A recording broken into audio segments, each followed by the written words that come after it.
Support LaneSide. Get something cool. All right, here we are down on the lanes with our speed dominant slash Rev Challenge player, old guy Wayne Porter, and he's throwing the new Outer Limits Solid. That is a pretty ball. Yeah, and he's bowling on the high friction house shot. That is correct. And that was a little tight. That was a little bit tight. Now, if you compare this back, because this is a ball that we've seen a couple times. Yes. Yeah.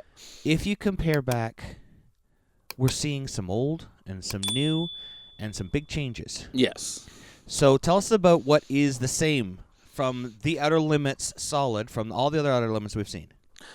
It's the same core. Same number, same everything, exactly all the same. And it is phenomenal. It's got that really weird shape to it. Yeah. That seems to, even though it's... Look at that thing hook. Oh, my gosh. Look at the pins wiggle. That shape, even though it has only an intermediate diff of 0.14, when you drill into this thing, the diffs blow up and move all over the place. Well, there's so many different things you can hit. Like, when you look at the core, there's knobs sticking out the side, there's up at the top, it's like flat on the bottom and flat on the top, bottom. Then it's got that weird blocky thing, which you're going to drill in probably with your thumb. Yeah. Like we did here with Wayne, because if you look at that layout, 50-degree drill angle, 60-degree valve angle, we're putting that thumb into the fat part. We're kind of making this ball, kind of stout now to get it to be able to stay on line, because it hooks a lot. Yeah, and it's very strong traction. Yeah. Strong. Yeah, we talked about this a lot. And Wayne's going to have to move here before he strikes. Because even for a speed dominant player, this ball has a lot of hook. Yeah. We talked about this thing looks like it's moving through mud when it hits the lane. Well, I think it's got something to do with the new cover stock, with the HK22 Solid. Yes, this is the new that we talked about. Yeah. When in the other Outer Limits, they used an HK22 Hyperkinetic. Yeah. So this is, as far as we know, a different line of cover stocks. Look at it just move. Look at it hook. I hate to say it, but he's not deep enough. With the two leaves that he's just left, he's not deep enough. And he's throwing it so well. He is. It's not like he's missing or anything. He's hitting it where all his marks and just... So this has HK22. Yeah. Dynamic core. Yeah. Funky core. Funky cover. Yeah. And a ton of surface prep, too. Yeah, it's got 500, 2000. It's designed to hit the lane and dig in. Yeah. And if you watch this and then open another one of our videos, you can see that, Wayne has a low... Wow. Look at that. Wayne has a low rev rate. Yeah. But this ball looks like it hits the lane and stops. Yeah.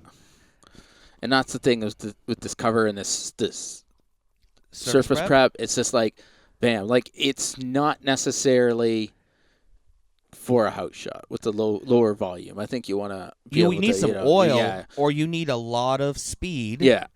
Or, like Wayne here, if you don't have a lot of revs... Look, he keeps moving farther in, farther left, farther left. Look at it. Got out further. There he goes. Now he's locked in. It actually looks better. Yeah. It's forcing him inside a little bit, and it looks better and better. Yeah.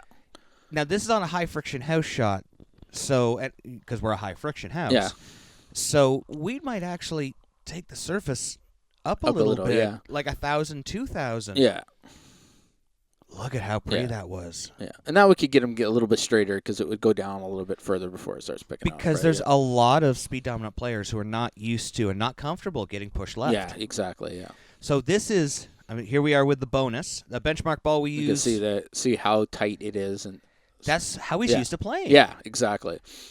So for Wayne here, we might almost say, for if you're on a lower volume or higher friction lanes, that 1,000 might just be what you need, or even just 500, 2,000. Look at the difference. Holy. Maybe just polish on top of it, just to get it a little bit farther. A little bit of lane. compound, just to get it down there. I want to see that again. I wasn't prepared for that. No. You can definitely see a massive difference. And you can see the colors, too, like as it goes. Look at that. He's at least 7 or more boards. Oh, yeah. Like, that's got to be close to 7 to 10 boards? Yeah, easily, right? Starting just a little bit inside it and then getting outside, like, big time. Oh, yeah. Now, let's see. One of the hallmarks of the Outer Limits line, and you can see from our lane level here, is why we're watching it from here, is how fast it comes off the spot. Oh, yeah. Even though we put surface on them, they've had Pearl versions, they've had hybrid versions, they're always very fast off the spot down lane. Yeah, and this one doesn't disappoint again. Let's take a look here. Let's see how fast it is. Ooh. You see it pick up when we got to the end of the pattern. Yeah. Like, and this is like I said, a very early rolling solid ball, but when that core makes that big flip over, that's, And think about this. Think about the layout that we put on this. We put a pin down, a very slow response layout, and look how fast response that was. I mean, I can only imagine if it was like, pin up, like, You mean super trying to strong. get it to jumpy? Yeah. Well, thankfully, yeah. Thankfully, we also drilled yours pinned down. Yeah. Because did you see it come off? Like, I know that was down and in, and I wasn't giving it much room, but it sees the friction and it spins up fast. If I just looked at the numbers and the way you drilled it for me, I would expect to be able to play where I'm playing. Exactly. Right? Like, it's just... You have your Black Widow 3.0, which is similar numbers. It actually has more differential, and I think more intermediate differential as well. Yeah. I think it's around 016 to 018. Yeah. But it's after drilling. That's the the crazy things. Now, look, we've already had to move you here. We've taken you off of your strike line. That was still high. How did the 7-pin and the 6-pin fall at the same time? Dynamic core. Holy moly. And that's the thing is, you look at the block, too. It's so big. It's almost touching... On the bottom and the sides there. The bottom of the sides. Even the top's not that far away. Like, it's a big core, too. So when you drill, in, especially when you drill into the mass bias, if you get that mass bias towards your thumb, you're going to really blow up those numbers. If you've done like us, with you, we've gone with a slower response. Look at how far in I am now. That was never out of the oil, and it still was kind of high. Yep. We kicked your mass bias out. Yeah. And, yeah. Good job, Steve Freshour. Good job, Phil.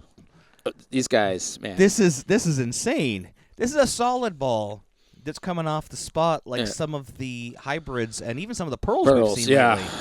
I mean, that's the thing is, it's good to be able to do this on like a very heavy oil shot. Oh, yeah. You know it's going to break as soon as it gets off the end of the pattern. So we've seen for our speed dominant player that we could actually go up a little bit of surface here. I don't think I would touch the surface on this because you have your Black Widow 3.0 as kind of your benchmark ball. Yeah. This would be something that you could go to when that, I hate to say it, was not enough, where you had to get the ball to actually pick up. Yeah. And they're the same layout. Yeah, exactly. Like, that's insane. And that's the thing is, just imagine being able to play on a sport shot that's flat and being able to play so straight. But still get the ball to go through the pins? Go through the pins and not worry about it just because it's going to roll because of the cover and everything. And then the block takes over down lane and just flip, right? And here's POOCS with it. Well, we saw on that last shot, just as it came through there, you spun that one. You were trying you were trying to get it to roll out, trying to do something, and it won't. No. Look at the way the ball goes through the pins. I think the more I would try to spin it, the more it would just become extremely angular. Like, I know we talk about that anyways, like trying to force it down lane. Yep. But well, yeah, you expect it. Here you are with the bonus.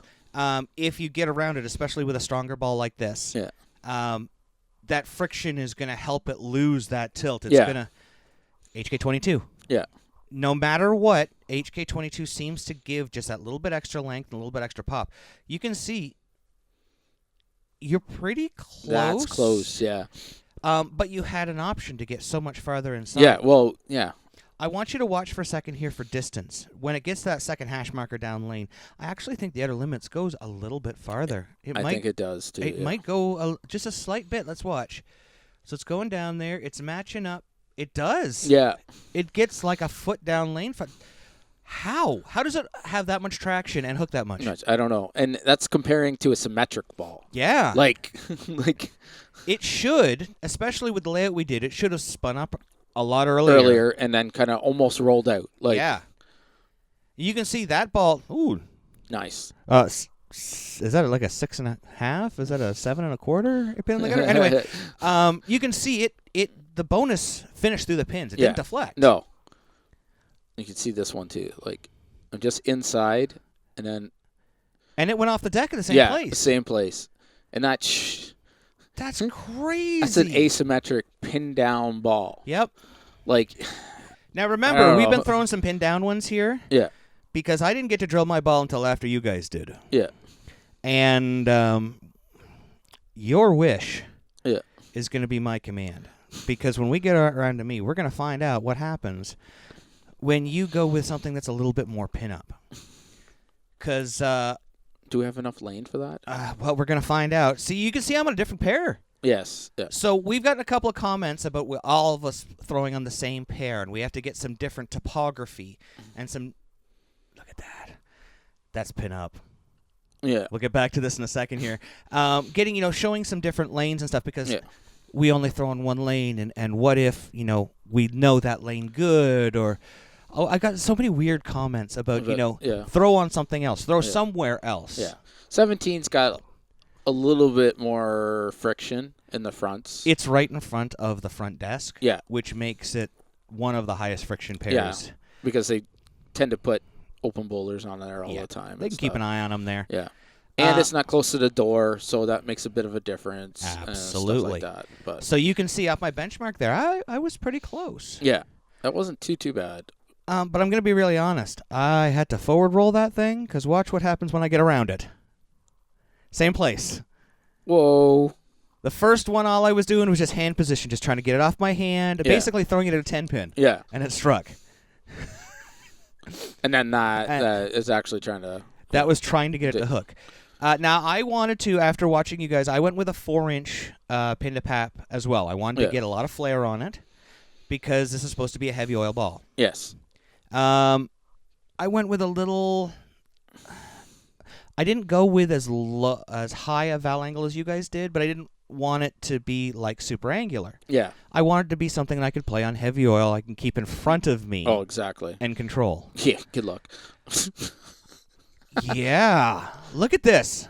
This is a sports shot monster. This is a PBA tour ball. This is... Look at my feet. Yeah. Oh! Yeah. This is especially for two-handers. It's a great ball. There's lots of versatility. Like we said, we haven't touched the cover or anything on it. But the first thing I would do on this would be put polish on it. Oh, yeah, I like for the sure. 500 2000. I just need about 4 to 6 more feet. Yeah. Throw some polish on. Now, you saw me throw that one. I started at 40, which is about 10 left of where I usually start. So you can see the difference in friction. Yeah. Look at this one. That was a lot of boards. That was from 55. 55. That was me lining up on 55. You can see my feet.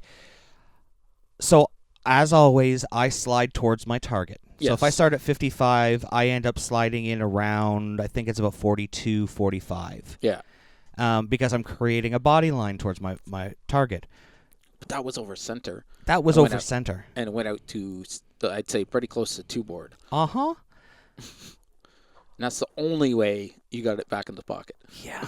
So I'm gonna try it again. I'm super deep. Oh wow.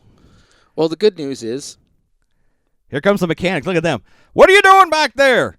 You're gonna hit one of us with it soon. I was gonna say they're worried it's gonna keep hooking and go down the stairs. Yeah. That's pin up. Yeah, that's pin up. And that's not even aggressive angular pin up. No. This cover socket says solid. Yeah. It reminds me more of the diamond plated particle accelerant, whatever we used back in the day. Look at this. That was off another arrow over. Yep. Oh yeah. This thing hooks from anywhere. I mean, literally. That's all the oil that we have. That was right down the center, the thickest oil. So I actually opened this up here. Usually we go a little more centered just so you can kind of see me sliding towards it. Look at it go out there. It still got through the pins. It's still finished through them. And with the HK22, like we talked about, you could possibly play there longer. Yep. Because your heads, it doesn't affect the heads the same way, right? So here I am with my Rattler. And you can see, different lane. You can see I'm sliding in there around 35. Yeah, about that, yeah. So I'm starting at 40, sliding in just like I always do around 5 boards. 5 boards, yeah. Now let's put it up against the outer limits. Even though I slide in the same spot. Oh my God, see how much longer that waited before it hooked? Yeah. Somehow, the solid ball with a ton of texture on it can still get down lane and still come off the spot like a bat out of hell. Further, and then, that's like condensing your length. My gosh. And you can see my Rattler deflected. Yes. Even though I played it tighter, the Rattler still deflected to the right. And that's a symmetric ball, and it shouldn't be doing that. That's correct. Right. Where the asymmetric tends to do that. Yeah. So I don't know, man. It should roll forward. Watch it come off here. You can see it come off the spot, and my symmetric ball rolled forward. Yeah. Yeah, and you're closer to the 9-pin than you are splitting the 8-9. Absolutely. Now watch the beautiful colors of the blue, white, and purple. Yeah, please. I wish there was a better color scheme so that you could see it easier. But it starts a whole set of arrows inside of it. Yeah, and then it goes it stays out there longer and then jumps off the spot, and I'm pretty sure it's closer to the 5-pin than the 8-pin. Oh yeah. Just nuts. So you can see it gets out. Good Lord. And it stays out longer. Yeah, it was definitely closer to the 5. It's harder to see with like you said, the overlay. The overlay, but I definitely saw it closer to the 5. That's not just outer limits. That takes away the out of bounds. Mm-hmm. What can't this thing come back from? Literally space? Thanks for watching. Don't forget to like and subscribe and turn on notifications so you never miss a show. So until next time, guys, we'll see you laneside.